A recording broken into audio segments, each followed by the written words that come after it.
પ્રિય મિત્રો, ગુજરાતી વાસ્તુશાસ્ત્રમાં તમારું સ્વાગત છે। રાતની ગહન શાંતિ ચારે તરફ વ્યાપી રહી છે। તમે ઊંડી નિંદરમાં છો। આખા દિવસની થાક પછી તમારું શરીર અને મન આરામ કરી રહ્યું છે અને ત્યારે અચાનક તમારી નીંદર તૂટી જાય છે। તમે આંખો ઘસીને ઉઠો છો। એક અજાણી અસ્વસ્થતા તમને ઘેરી લે છે। તમે ઘડિયાળ તરફ જુઓ છો અને હંમેશાની જેમ સૂયા રાતના 3 થી 5 વચ્ચેનો સમય બતાવી રહી હોય છે। નીંદર તૂટવાનું કારણ પેશાબ જવાની તીવ્ર ઈચ્છા। તમારામાંથી કેટલા લોકો આ અનુભવમાંથી પસાર થાય છે તે ખબર નથી। કદાચ તમે તેને સામાન્ય શારીરિક પ્રક્રિયા માનીને અવગણો છો। તમે વિચારતા હશો કે કદાચ રાત્રે પાણી વધુ પી લીધું હશે અથવા આ ભયની અસર હોઈ શકે છે। પરંતુ શું તમે ક્યારે એક ક્ષણ રોકાઈને વિચાર્યું છે કે આખરે કેમ તમારી નીંદર હંમેશા તે જ સમયે તૂટે છે? કેમ રાતના 12 વાગ્યે નહીં? કેમ સવારના 6 વાગ્યે નહીં? આજે અમે જે રહસ્ય પરથી પડદો ઉઠાવવા જઈ રહ્યા છીએ તે જાણીને કદાચ તમારા પગ નીચે જમીન સરકી જશે, કારણ કે આ કોઈ સામાન્ય ઘટના નથી, પરંતુ આ વિશ્વની પવિત્ર શક્તિઓનો એક ઊંડો અને રહસ્યમય ઈશારો છે જે તમને સીધો મોકલવામાં આવી રહ્યો છે। આ એક કોલ છે, એક સંદેશ છે, એક ચેતવણી પણ અને એક તક પણ।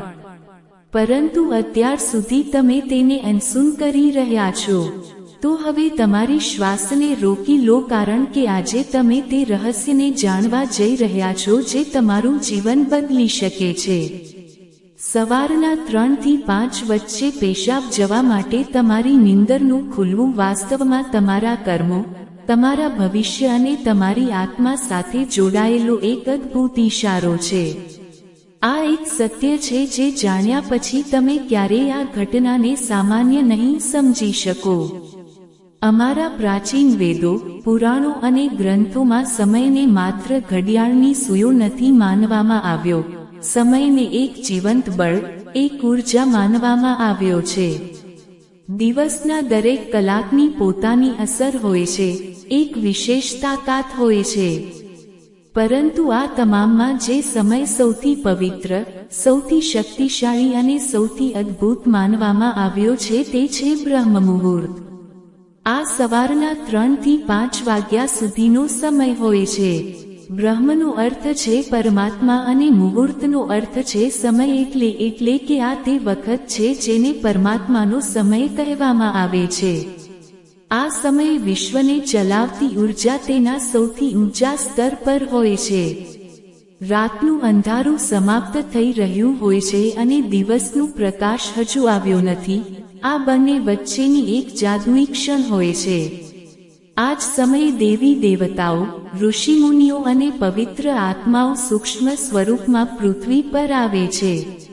વિશ્વની સૌથી સારી શુદ્ધ અને શાંત ઊર્જાઓ તમારી આસપાસ હાજર હોય છે। તમે અનુભવ્યું હશે કે આ સમયની હવા કંઈક અલગ લાગે છે। હવામાં ઠંડક અને તાજગી હોય છે। પક્ષીઓ ચકવા શરૂ કરે છે। આ સમય માત્ર શાંત નથી પરંતુ ખૂબ વિશેષ હોય છે। હવે તમે વિચારતા હશો કે તેનું તમારી રાત્રિની નીંદર તૂટવા અને પેશાબ જવાની ઈચ્છા સાથે શું સંબંધ છે? સંબંધ ખૂબ ઊંડો છે। જ્યારે આ પવિત્ર ઊર્જા તમારી સાથે જોડાવા માંગે છે, તમને કોઈ ઈશારો આપવા માંગે છે, તો તે સીધી વાત નથી કરતી, તે તમારા જ શરીરને માધ્યમ બનાવે છે। તમને નીંદરમાંથી જગાડવા માટે તે તમારા શરીરમાં પેશાબની ઈચ્છા ઉત્પન્ન કરી દે છે જેથી તમે ઉઠો। આ કોઈ રોગ નથી, આ કોઈ ભૂલ નથી, આ એક ઈશારો છે। આ એક પવિત્ર અલાર્મ છે જે તમને દરરોજ રાત્રે કહે છે, ઉઠો, જાગો, હું તમારી સાથે કંઈક કહેવા માંગુ છું। પરંતુ અમે શું કરીએ છીએ? અમે ઉઠીએ છીએ, બાથરૂમ જઈએ છીએ અને પછી પાછા સૂઈ જઈએ છીએ।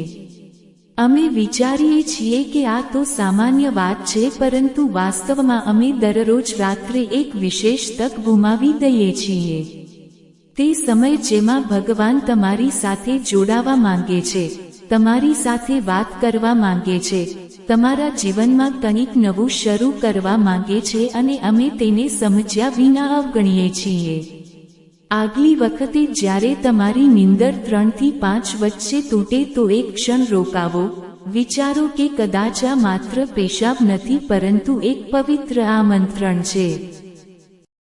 હવે પ્રશ્ન ઊભો થાય છે કે વિશ્વની આ પવિત્ર શક્તિ તમારી સાથે જ કેમ સંપર્ક કરવા માંગે છે? દરરોજ રાત્રે લાખો કરોડો લોકો ઊંડી નીંદરમાં સૂતા હોય છે, તો આ ઈશારો તમને જ કેમ મળી રહ્યો છે? આ પ્રશ્નનો જવાબ તમારા અંદર તમારી આત્માની યાત્રામાં છુપાયેલો છે. પ્રથમ કારણ તમારી આત્મા જાગવાની કિનારે છે. કદાચ આ જન્મમાં કરેલા પુણ્ય કાર્યોના કારણે અથવા પાછલા જન્મોની સાધના અને પ્રાર્થનાઓના કારણે હવે તે સમય આવી ગયો છે જ્યારે તમને જગાડવામાં આવી રહ્યા છો. બીજું કારણ, તમારા પિતરો તમારી સાથે વાત કરવા માંગે છે. હિન્દુ ધર્મમાં પિતરો એટલે પૂર્વજોને દેવતાઓ જેવા માનવામાં આવે છે. બ્રહ્મ મુહૂર્ત તે સમય છે જ્યારે ભૌતિક અને સૂક્ષ્મ વિશ્વ વચ્ચેની દિવાલ સૌથી પાતળી થઈ જાય. આ જ તે ક્ષણ છે જ્યારે તમારા પિતરો તમારી સાથે સરળતાથી સંપર્ક કરી શકે છે. જો તમારી નીંદર નિયમિત રીતે 3 થી 5 વચ્ચે ખુલી રહી છે તો આ ઈશારો હોઈ શકે છે કે તમારા પૂર્વજો તમારી સાથે કંઈક કહેવા માંગે છે. ત્રીજું કારણ, તમારા ઈષ્ટદેવનું આમંત્રણ. દરેક આત્માનું એક ઈષ્ટદેવ હોય છે. જ્યારે તમે બ્રહ્મ મુહૂર્તમાં જાગો છો તો આ માત્ર સહયોગ નથી, આ કદાચ તમારા ઈષ્ટદેવ તમને યાદ અપાવી રહ્યા છે કે હું અહીં છું, હું તમારી રાહ જોઈ રહ્યો છું, આવો મારી સાથે વાત કરો. ચોથું કારણ, તમારું શરીર અને વિશ્વ એકબીજા સાથે જોડાયેલા છે. આયુર્વેદ કહે છે કે રાતના 2 થી સવારના 6 વાગ્યા સુધીનો સમય વાતકાળ કહેવાય છે. વાતનું કામ ગતિ આપવાનું છે અને શરીરમાંથી મળમૂત્રનું વિસર્જન પણ તે જ ગતિનો ભાગ છે. જ્યારે આગલી વખતે તમારી નીંદર 3 થી 5 વચ્ચે પેશાબ માટે ખુલે તો તેને મુશ્કેલી ન માનો, તેને એક વરદાન માનો. શું કરવું? નીંદર ખુલતા જ ગુસ્સે ન થાઓ, મનમાં જ તે પવિત્ર શક્તિનો આભાર માનો. શાંતિથી ઉઠો, બાથરૂમ જાઓ, પાછા આવીને તરત પથારીમાં ન પડો. તમારા હાથ, પગ અને ચહેરાને ઠંડા પાણીથી ધોઈ લો. પછી માત્ર કેટલીક મિનિટો ચૂપચાપ બેસો. તમારી પીઠ સીધી રાખો અને ધીમે ધીમે શ્વાસ લેવા અને છોડવા પર ધ્યાન આપો. અનુભવો કે જે શ્વાસ તમે અંદર લઈ રહ્યા છો તે સામાન્ય હવા નથી પરંતુ બ્રહ્મ મુહૂર્તની પવિત્ર ઉર્જા છે. ધીમે ધીમે તમને આ સમય ગમવા લાગશે. આ કોઈ જાદુ અથવા અંધશ્રદ્ધા નથી પરંતુ એક વૈજ્ઞાનિક પદ્ધતિ છે. તમે જોશો કે તમારું જીવન પહેલા જેવું નહીં રહે. તો આગલી વખતે જ્યારે રાતની શાંતિમાં 3 થી 5 વચ્ચે તમારી આંખો ખુલે તો ગભરાશો નહીં, હસો અને મનમાં કહો, હું તૈયાર છું. જય શ્રી કૃષ્ણ.